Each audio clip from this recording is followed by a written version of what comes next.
Assalamualaikum warahmatullahi wabarakatuh. Murid-murid semua, minta mendadak tangan untuk kita sama-sama membaca doa. A'udzubillahi minasyaitonirrajim. Bismillahirrahmanirrahim. Alhamdulillahi rabbil alamin. Wassalatu wassalamu ala asyrafil anbiya'i wal mursalin. Sayyidina Muhammadin wa ala alihi wa ashabihi ajma'in.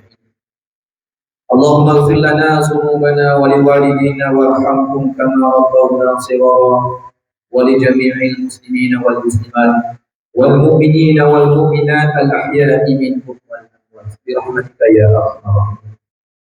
Ya Allah, ya Maha Pengasih lagi Maha Penyayang, pada saat dan ketika yang bersejarah ini kami mengulurkan tangan dengan penuh pengharapan, memohon ihsan dan juga rahmat-Mu agar Engkau anugerahkanlah kesejahteraan, taufik dan hidayah, juga kesabaran, ketabahan dan kekuatan kepada yang kami raikan pada majlis hari ini, yaitu Ibu Rahmah binti Hamad yang akan bersarung menamatkan perkhidmatannya sebagai seorang guru.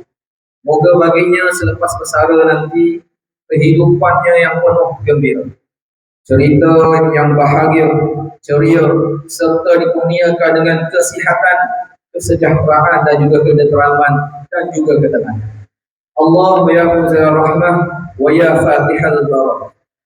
Ya Allah, ya Tuhan kami, kurniakanlah kepadanya, yakni yang kami raikan pada hari ini dengan ganjaran, syafaat dan juga keredaan atas segala jasa dan pengorbanan yang telah beliau curahkan sepanjang bergelar sebagai seorang guru.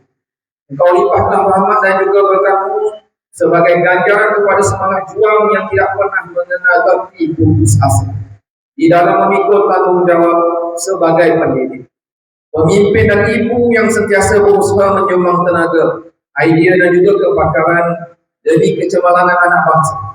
Mudah-mudahan ya Allah, mudah-mudahan segala jasa pengorbanan dan semangat beliau menjadi pendorong untuk kami pada hari ini dan seterusnya meneruskan perjuangan kami sebagai seorang insan pendidik.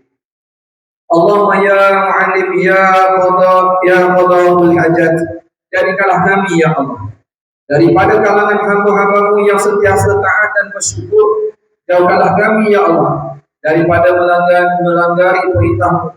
Kurniakanlah kepada kami nikmat kesehatan yang berpanjangan, kesejahteraan yang sempurna, fikiran yang sentiasa waras, minda yang cerdas, rezeki yang halal, zuriat dan generasi yang beriman, serta kurniakanlah kepada kami segala kebaikan di dunia maupun kebaikan di akhirat. Rabbana atina fid dunya hasanah wa fil akhirati hasanah wa qina azabannar wa qina azabannar wa qina azabannar. Wa sallallahu ala sayyidina Muhammadin wa ala alihi wa sahbihi ajma'in. Subhana rabbika rabbil izzati amma yasifun. Wassalamun ala al-mursalin walhamdulillahi rabbil alamin. Amin ya rabbal alamin. Amin.